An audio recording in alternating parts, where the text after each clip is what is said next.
Good morning बच्चों, आप सभी का स्वागत है हमारे YouTube channel the education campus में। और बच्चों, आज मैं इस वीडियो में लेके आया हूँ क्लास 12th का, है ना, इकोनॉमिक्स सब्जेक्ट का। ठीक है, चैप्टर नंबर 2। और इकोनॉमिक्स में कौन सा? First book micro economics, Hindi में उसको व्यष्टि अर्थशास्त्र कहते हैं। ठीक है, तो उसका चैप्टर नंबर 2 लेके आया हूँ, और जिसका नाम है उपभोक्ता के व्यवहार के सिद्धांत। ठीक है बच्चों, एनसीईआरटी में चैप्टर 2 का नाम क्या दिया हुआ है? उपभोक्ता के व्यवहार के सिद्धांत। तो बस आप एकदम मन लगाकर हमारे इस वीडियो को देखते रहें, सुनते रहें कौन कौन से प्रश्न आएंगे। अगर आप हमारे इस वीडियो में जितने भी प्रश्न दिए हुए हैं एमसीक्यू क्वेश्चन, अगर आप उसको अच्छे से सुन लेते हैं तो एग्जाम में आपकी अच्छे से अच्छे नंबर आने की पूरी संभावना होगी। ठीक है ना? संभावना क्या? 100% आपका सारा क्वेश्चन क्या होगा? मैच करेगा। मैं हूँ आपके साथ राजीव सर। ठीक है, अगर हमारा वीडियो अच्छा लगे तो लाइक शेयर जरूर कर देंगे, है ना, बीच बीच में भी। तो चलिए बिना देरी की हम लोग शुरुआत करते हैं चैप्टर नंबर 2 का प्रश्न नंबर 1 से। ठीक है, 1 में लिखता है, निम्नलिखित में कौन सा कथन सही है? क्या कथन है भाई?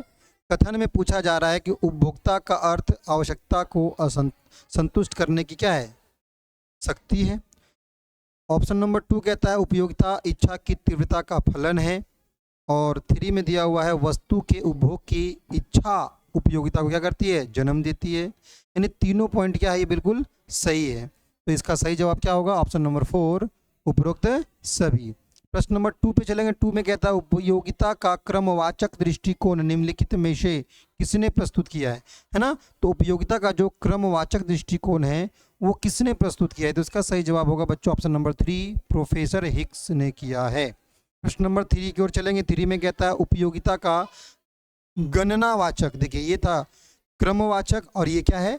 गणनावाचक का सिद्धांत या दृष्टिकोण निम्नलिखित में से किसने प्रस्तुत किया? तो इसका सही जवाब होगा बच्चों ऑप्शन नंबर 1, प्रोफेसर मार्शल थे। ठीक है, प्रश्न नंबर 4 में चलेंगे। 4 कहता है उपभोक्ता व्यवहार का अध्ययन किया जाता है। किसमें किया जाता है? सूक्ष्म अर्थशास्त्र में, व्यापक अर्थशास्त्र में, जिसको हम समष्टि शास्त्र भी कहते हैं, आय के सिद्धांत में, या इनमें से कोई नहीं। तो सही जवाब होगा ऑप्शन नंबर 1, सूक्ष्म अर्थशास्त्र में। प्रश्न नंबर 5 कहता है गोशेन का प्रथम नियम निम्न में कौन सा है? तो देखिए गोशेन का जो प्रथम नियम है वो है आपका सीमांत उपयोगिता ह्रास नियम। ठीक है, प्रश्न ऑप्शन नंबर 2 इसका सही जवाब होगा। प्रश्न नंबर 6 की ओर चलेंगे। कहता है निम्नलिखित में से कौन सा कथन सही है? ऑप्शन दिया हुआ है जब तक सीमांत उपयोगिता धनात्मक होती है तब तक कुल उपयोगिता बढ़ती है। सही जवाब। जब सीमांत उपयोगिता शून्य हो जाती है तब क्या होता है? कुल उपयोगिता अधिकतम होती है। ये भी सही जवाब। जब सीमांत उपयोगिता ऋणात्मक होती है तब कुल उपयोगिता घटने लगती है। ये भी सही जवाब। इसका मतलब तीनों कथन सही है। और चौथा क्या दिया इनमें से? उपयुक्त सभी। तो इसका सही आंसर हो गया आपका ऑप्शन नंबर 4, उपयुक्त सभी। चलिए प्रश्न नंबर 7 की ओर चलेंगे। 7 कहता है कुल उपयोगिता अधिकतम होती है तब सीमांत उपयोगिता डैश। अब देखो ध्यान से देखें तो यही क्वेश्चन इससे पहले हमने सॉल्यूशन कर दिया है। ठीक है ना? क्या दिखा यहाँ पर कि जब कुल उपयोगिता अधिकतम होती है, तो कुल उपयोगिता अधिकतम होती है तो सीमांत उपयोगिता क्या होगी? शून्य। यानी कि इसका सही जवाब क्या होगा? शून्य होती है। ऑप्शन नंबर 3 होगा। प्रश्न नंबर 8 की ओर चलेंगे। 8 में कहता है सम सीमांत उपयोगिता नियम के विचार के मूल प्रतिपादक कौन थे? तो देखिए उपयोगिता में जो दो तरह का नियम है, एक है सीमांत उपयोगिता का ह्रास नियम और एक है सम सीमांत उपयोगिता नियम। तो ये दोनों को जो नियम का जो विचार का जो प्रतिपादन किए हैं वो कौन थे? गोसेन थे, है ना? तो गोसेन ने यहाँ दो तरह का नियम दिया। सीमांत उपयोगिता ह्रास नियम को गोसेन का प्रथम नियम कहते हैं और सम सीमांत उपयोगिता नियम को गोसेन का दूसरा नियम कहते हैं। अगर सवाल पूछा जाए कि गोसेन का प्रथम नियम किसे कहते हैं, तो सीमांत उपयोगिता ह्रास नियम को, और गोसेन का दूसरा नियम किसे कहते हैं, तो सीमांत उपयोगिता सम सीमांत उपयोगिता नियम को। ठीक है, तो दोनों जो उपयोगिता का नियम दिया है वो गोसेन नहीं दिया, इसलिए आंसर इसका 2 होगा, ऑप्शन नंबर 2। प्रश्न नंबर 9 की ओर चलेंगे। कहता है कीमत या फिर बजट रेखा का ढाल होता है कैसा? तो इसका सही जवाब होगा बच्चों ऑप्शन नंबर 1, ऋणात्मक ढाल होता है, पहली बात। और इसका जो फॉर्मूला लिखेंगे अगर, तो पी एक्स यानी एक्स वस्तु और बटे में क्या होगा? पी वाई यानी कि वाई वस्तु। ठीक है, तो कीमत रेखा या बजट रेखा का ढाल होता है वो ऋणात्मक होता है। इसमें पी एक्स बटे में पी वाई के रूप में हम लोग लिखते हैं, लेकिन क्या रहे? ऋणात्मक है, इसलिए माइनस का साइन लगा रहेगा, ध्यान रखना। अच्छा, ये भी ऋणात्मक में है, लेकिन देखो पी वाई ऊपर में है और एक्स क्या है? नीचे में, लेकिन ये गलत हो जाएगा, इसलिए आपका आंसर क्या होगा? 1 होगा। चलिए अगला प्रश्न देखते हैं, जो अभी बता दिए मैंने। देखिए प्रश्न नंबर 10 कहता है गोसेन का दूसरा नियम निम्न में से कौन सा है दूसरा नियम? तो अभी जस्ट मैंने बताया सम सीमांत उपयोगिता नियम को दूसरा नियम कहा जाता है। ठीक है, प्रश्न नंबर 11 की ओर चलेंगे। 11 कहता है उदासीनता वक्र होता है, कैसा होता है उदासीनता वक्र? तो उदासीनता वक्र होता है मूल बिंदु की ओर उन्नतोदार होता है, यानी कि इसका सही जवाब क्या होगा? ऑप्शन नंबर 1 होगा। चलिए प्रश्न नंबर 12 की ओर चलेंगे। 12 में कहता है उपयोगिता का संबंध होता है किससे? लाभदायकता से, नैतिकता से, मानव आवश्यकता की पूर्ति से, या इनमें से सभी? तो इसका सही जवाब होगा इनमें से सभी। ठीक है, प्रश्न नंबर 13 की ओर चलेंगे। 13 में कहता है उपयोगिता की माप की जा सकती है, किस में की जा सकती है? सही जवाब होगा ऑप्शन नंबर 1 मुद्रा में मापी जा सकती है। ठीक है, ध्यान रखें प्रोफेसर मार्शल के अनुसार। प्रश्न नंबर 14 कहता है सम सीमांत उपयोगिता नियम को कहा जाता है, इसको एक और नाम से जाना जाता है, किस नाम से? उपयोगिता वृद्धि नियम, उपयोगिता ह्रास नियम, प्रतिस्थापन का नियम, इनमें से कोई नहीं। तो इसका सही जवाब होगा ऑप्शन नंबर 3 प्रतिस्थापन का नियम भी कहा जाता है। प्रश्न नंबर 15 पे चलेंगे। 15 कहता है तटस्थता वक्र झुकाव होता है। देखिए तटस्थता वक्र का झुकाव होता है कहाँ? बाएं दाएं से बाएं, बाएं से दाएं, एक और दो दोनों, या इनमें से कोई नहीं। तो इसका सही जवाब होगा बच्चों बाएं से दाएं, यानी ऑप्शन नंबर 2 इसका सही जवाब है। प्रश्न नंबर 16 को चलेंगे। 16 कहता है किसी वस्तु में मानवीय आवश्यकता की पूर्ति की क्षमता को कहते हैं। देखिए किसी वस्तु में अगर मानवीय आवश्यकता की पूर्ति करने की क्षमता हो या संतुष्ट करने की क्षमता, ध्यान से समझिएगा, पूर्ति या फिर संतुष्ट करने की जो क्षमता होती है उसे हम क्या कहते हैं? उसे हम उपयोगिता कहते हैं, यानी कि ऑप्शन नंबर 3 इसका सही जवाब होगा। प्रश्न नंबर 17 कहता है एक वस्तु की सभी इकाइयों से प्राप्त होने वाली उपयोगिता के योग को, जब भी योग लिखा होगा उसे क्या कहेंगे? हम कुल उपयोगिता कहेंगे। ठीक है, ध्यान रखेंगे। प्रश्न नंबर 18 कहता है एक अतिरिक्त इकाई के उपयोग से कुल उपयोगिता में जो वृद्धि होती है उसे क्या कहते हैं? तो अतिरिक्त इकाई का जब भी हम उपयोग करेंगे और उससे कुल उपयोगिता में जो वृद्धि होती है उसे हम कहते हैं सीमांत उपयोगिता कहते हैं। ध्यान रखना आपको, क्या कहते हैं उसको? सीमांत उपयोगिता कहते हैं। प्रश्न नंबर 19 की ओर चलेंगे। 19 में कहता है सीमांत उपयोगिता ह्रास नियम के प्रतिपादक हैं, कौन है? तो सीमांत उपयोगिता ह्रास नियम दिया किसने? गुसेन ने दिया। इसका सही जवाब हो गया ऑप्शन नंबर 1। चलिए प्रश्न नंबर 20 की ओर चलेंगे। 20 में लिखा है कि उपभोक्ता का संतुलन उस बिंदु पर होता है। देखिए उपभोक्ता संतुलन की अवस्था में कब होता है, ये भी सवाल पूछा जा सकता है। तो उपभोक्ता संतुलन की अवस्था में कब होता है या फिर किस बिंदु पर होता है? उस बिंदु पर होता है जब सीमांत उपयोगिता और मूल्य क्या हो? बराबर हो, यानी कि ऑप्शन नंबर 1। ठीक है, ध्यान रखेंगे। प्रश्न नंबर 21 कहता है किसी वस्तु की मानवीय आवश्यकता को संतुष्ट करने की क्षमता है, क्या है? उपयोगिता कहलाता है। क्या कहलाता है बच्चों? उपयोगिता। चलिए प्रश्न नंबर 22 की ओर चलेंगे। 22 में कहता है उपभोक्ता को सर्वाधिक संतुष्टि के लिए, ठीक है, क्या करना होना चाहिए भाई? क्या होना चाहिए उसके लिए? वस्तु की सीमांत उपयोगिता उसके मूल्य के समान होनी चाहिए, यानी कि ऑप्शन नंबर 1 क्या इसका सही जवाब होगा। वस्तु की सीमांत उपयोगिता उसके मूल्य से अधिक होनी चाहिए, गलत। सीमांत उपयोगिता और मूल्य में कोई संबंध नहीं है, भी गलत। इनमें से कोई नहीं, यानी कि इसका नंबर होगा ऑप्शन नंबर 1 क्या होगा? सही होगा। ठीक है, उपभोक्ता को सर्वाधिक संतुष्टि के लिए क्या होनी चाहिए? तो उसकी सीमांत उपयोगिता जो उसके मूल्य के क्या होना चाहिए? बराबर होना चाहिए। प्रश्न नंबर 23 की ओर चलेंगे। 23 में कहता है कि जब सीमांत उपयोगिता ऋणात्मक होती है तब कुल उपयोगिता क्या होने लगती है? घटने लगती है। जब कुल उपयोगिता घटती है ना तभी सीमांत उपयोगिता क्या होता है? ऋणात्मक होता है। ठीक है, प्रश्न नंबर 24 के चलेंगे। 24 कहता है निम्न में से कौन सा समीकरण बजट रेखा को परिभाषित करती है? तो बजट रेखा को परिभाषित करने का जो समीकरण है वो आपका है ऑप्शन नंबर 2 px, यानी x वस्तु का प्राइस इनटू, ये स्टार जो बना हुआ है वो इनटू यानी गुना है, और बड़ा x जो लिखा हुआ ये आपका वस्तु है। ठीक है, प्लस यानी कि x वस्तु का क्वांटिटी और x वस्तु का प्राइस दोनों गुना करेंगे, प्लस p वस्तु का क्वांटिटी और p वस्तु का प्राइस, इन दोनों गुना करेंगे तो दोनों को जोड़ देंगे, हमारा क्या होगा? m बराबर होता है उपभोक्ता की कुल आय। तो बजट रेखा का जो समीकरण है वो ये वाला आपका क्या होगा? सही होगा, ऑप्शन नंबर 2 का। प्रश्न नंबर 25 कहता है मार्शल के अनुसार किसी वस्तु की उपयोगिता को मापा जा सकता है, किसमें? मुद्रा में मापा जा सकता है, संख्यात्मक रूप में मापा जा सकता है, या मुद्रा में मापा नहीं जा सकता, या चौथा कहता है 1 और 2 दोनों। तो सही जवाब होगा ऑप्शन नंबर 4 1 और 2 दोनों। देखिए मुद्रा में मापा जाएगा तो मुद्रा को संख्या के रूप में प्रदर्शित करेंगे ना, 1 2 3 4 कितना, समझ गए? तो इसलिए इसको मुद्रा में तो मापेंगे ही, साथ ही साथ मुद्रा को मापने की जो संकेत होगा उसमें क्या संख्या के रूप में देंगे, इसलिए क्या होगा? ऑप्शन नंबर 4 1 और 2 दोनों होगा। चलिए प्रश्न नंबर 26 के चलेंगे। कहता है बजट सेट के लिए आवश्यक है, क्या आवश्यक है? ऑप्शन दिया है बंडलों का संग्रह, विद्यमान बाजार की कीमत, उपभोक्ता की कुल आय, या उपरोक्त सभी। तो सही जवाब होगा उपरोक्त सभी। ठीक है, प्रश्न नंबर 27 की ओर चलेंगे। 27 कहता है कि अर्थशास्त्र में उपयोगिता का आशय है, अर्थशास्त्र में उपयोगिता का आशय है किसी वस्तु की आवश्यकता पूरी करने की शक्ति। तो जिस वस्तु में आवश्यकता को पूरी करने की शक्ति होगी, संतुष्ट करने की जो शक्ति होगी, उसे हम क्या कहते हैं? उपयोगिता कहते हैं। इसका नंबर यानी कि ऑप्शन नंबर 1 ही इसका सही जवाब होगा।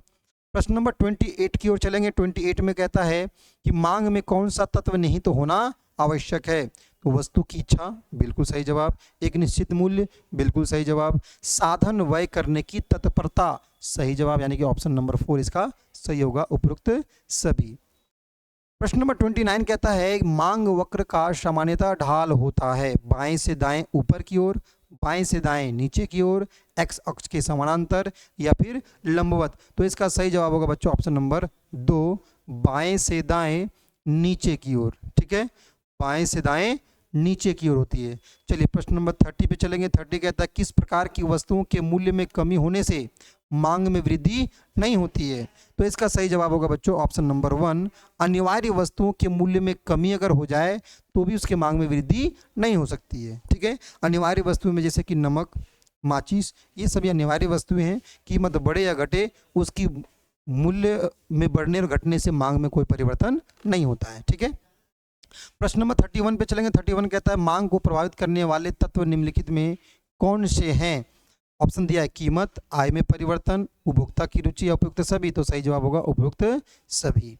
प्रश्न नंबर 32 कहता है ऐसी वस्तुएं जिनका एक दूसरे के बदले प्रयोग किया जाता है कहलाती है। भाई एक दूसरे के बदले जब प्रयोग किया जाता है उसे हम क्या कहते हैं? तो स्थापनन वस्तु कहते हैं। उसको क्या कहते हैं हम लोग? स्थापनन वस्तु कहते हैं। ठीक है, प्रश्न नंबर 33 पे चलेंगे। 33 कहता है मांग का नियम है, क्या है नियम? गुणात्मक, मात्रात्मक, 1 और 2 दोनों या इनमें से कोई नहीं। तो इसका सही जवाब होगा बच्चों ऑप्शन नंबर 1, गुणात्मक है। ऐसा है, गुणात्मक है। प्रश्न नंबर 34 कहता है मांग फलन को निम्नलिखित में कौन सा समीकरण व्यक्त करता है? देखिए मांग फलन को, ठीक है, तो इसका सही जवाब होगा ऑप्शन नंबर 3, डी एक्स यानी एक्स वस्तु का डिमांड बराबर क्या होगा? फैक्टर इनटू प्राइस, यानी कि ये हो गया आपका एफ से हो गया वस्तु की मात्रा और पी जो है एक्स वस्तु का क्या है? प्राइस है। तुम दोनों गुना करेंगे तो क्या हो जाएगा हमारा? ये हो जाएगा हमारा मांग फलन हो जाएगा। ठीक है, चलिए प्रश्न नंबर 35 की ओर चलेंगे। 35 कहता है जब एक्स वस्तु की कीमत का परिवर्तन, ध्यान समझिएगा, जब एक्स वस्तु की कीमत का परिवर्तन वाई वस्तु की मांग को क्या करता है? प्रभावित करता है। यानी एक्स वस्तु की कीमत में परिवर्तन होने से अगर वाई वस्तु की मांग प्रभावित हो जाती है तब यह मांग कहलाती है। क्या कहलाती है? कीमत मांग, आय मांग, तिरछी मांग या ये सभी। तो ध्यान से सीखना है, एक्स वस्तु की कीमत का परिवर्तन, ठीक है, वाई वस्तु की मांग को अगर प्रभावित कर रहा है तो इसमें से हम ये तीनों तरह का मांग इसमें आ जाएगा। इसका आंसर क्या होगा? ये सभी होगा।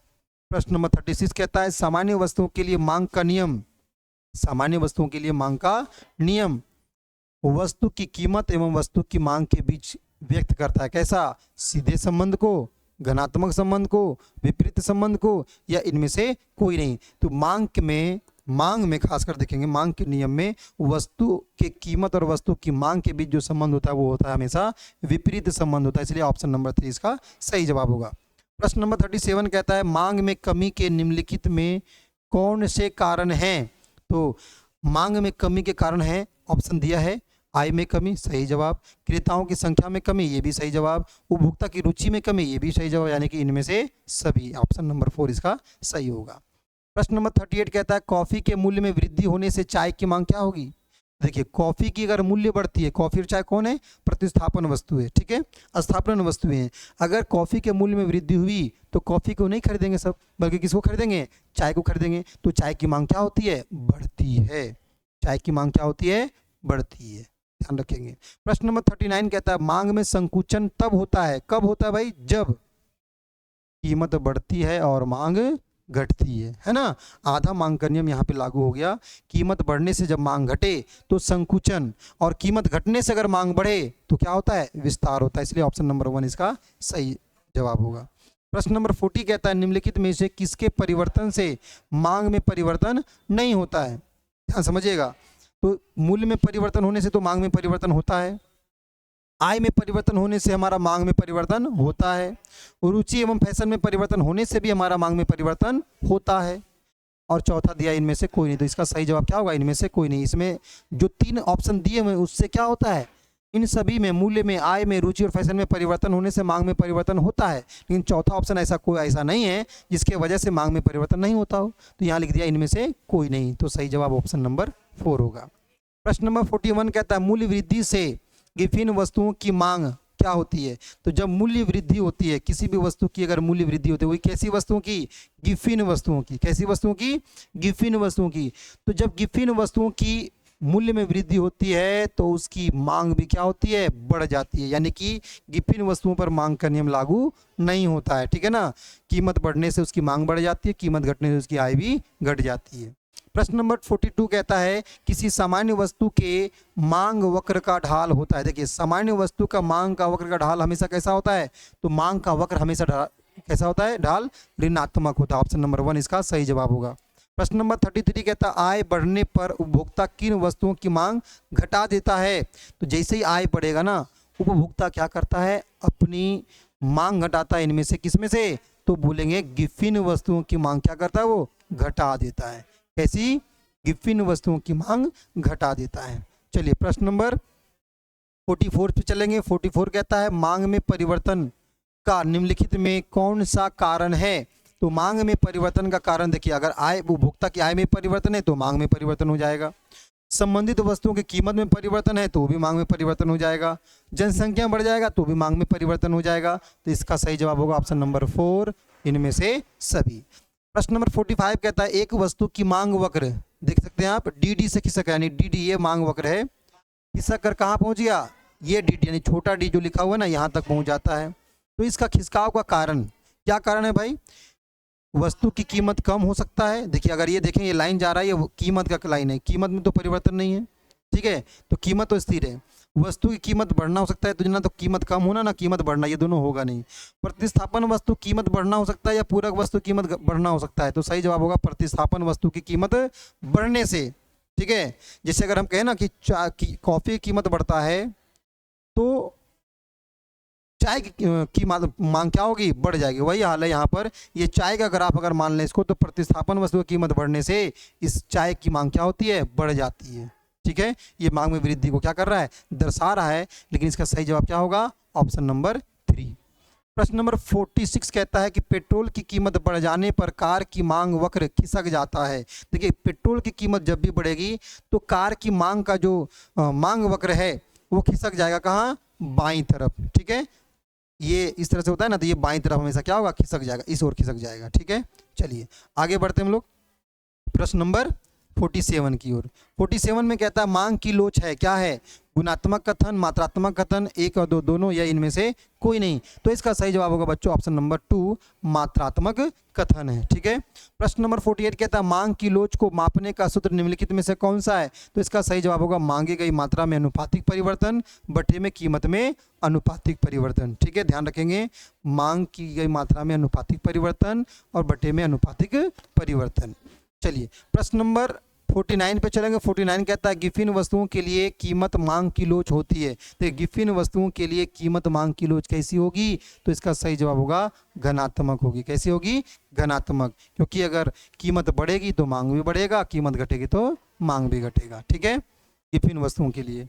चलिए प्रश्न नंबर 50 पे चलेंगे। 50 में कहता है कि निम्नलिखित चित्र प्रदर्शित करता है, क्या प्रदर्शित करता है? आप देखेंगे तो इधर कीमत है, इधर क्वांटिटी है, ये मांग वक्र दिया हुआ है, यानी कीमत क्या यहाँ पर? स्थिर है। जब कीमत स्थिर है तो ये क्या प्रदर्शित कर रहा है?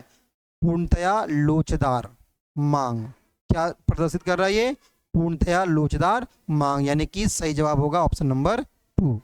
प्रश्न नंबर 51 कहता है इकाई से कम मांग की लोच को निम्नलिखित में से कौन व्यक्त करता है? देखिए, इकाई से कम मांग की लोच कब होता है ना? इकाई से कम मांग की लोच कब होता है? तो इसका सही जवाब होगा आवश्यक वस्तुओं पर। किस पर?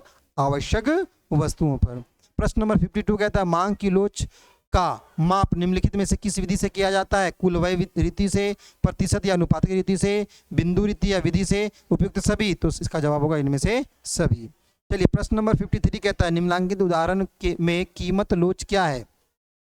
तो वस्तु की कीमत लोच यहाँ पे दिया हुआ है, मतलब कीमत नहीं, लोच नहीं होना चाहिए, वस्तु की कीमत, ठीक है। तो कीमत यानी कि P1, यानी पुराना प्राइस कितना है? 5 है, और वस्तु की मांग कितना है हमारा? Q1 10 है। अच्छा P2 यानी नई कीमत कितना है 4 है और नया मात्रा कितना है 15 है। तो इसको बनाने का फॉर्मूला होता है, आप देखेंगे फॉर्मूला में होता है ED बराबर डेल्टा P बटे में डेल्टा Q, लेकिन माइनस का साइन देने के बाद, और फिर इनटू में होता है P बाई Q। इसको जब आप इस फॉर्मूले पे इस क्वेश्चन को पुट करेंगे तो आपका आंसर निकल के आएगा ऑप्शन नंबर 1 -2.5। ठीक है, ध्यान रखेंगे।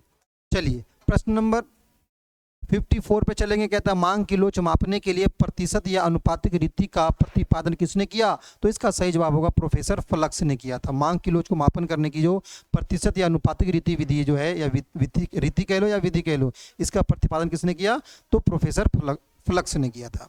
प्रश्न नंबर 55 कहता है मांग की लोच को प्रभावित करने वाले घटक कौन से हैं? तो मांग की लोच को प्रभावित करने वाले घटक में आपका ऑप्शन दिया है वस्तु की प्रकृति भी है, कीमत स्तर ये भी है, आय स्तर ये भी है, इनमें से सभी, यानी कि ऑप्शन नंबर 4 इसका सही जवाब होगा। प्रश्न नंबर 56 कहता है कि मांग की लोच कितने प्रकार की होती है? सही जवाब होगा ऑप्शन नंबर 2 5 प्रकार की होती है। प्रश्न नंबर 57 में लिखा है निम्नांकित चित्र क्या प्रदर्शित करता है? तो आप देखेंगे ये क्या है, मांग का, ये सॉरी कीमत का, ये मांग का। तो यहाँ पे देखिए मांग तो हमारा स्थिर है, कीमत बढ़ रहा है, इसका मतलब क्या है? पूर्णतया बेलोचदार मांग। ऑप्शन नंबर 3 इसका क्या होगा? सही जवाब होगा। यानी कि यहाँ पर जो है वो मांग बिल्कुल क्या है, ED बराबर हम कह सकते हैं 0 है। ठीक है, मांग बिल्कुल भी परिवर्तन नहीं हो रहा, तो बेलोच हो गया।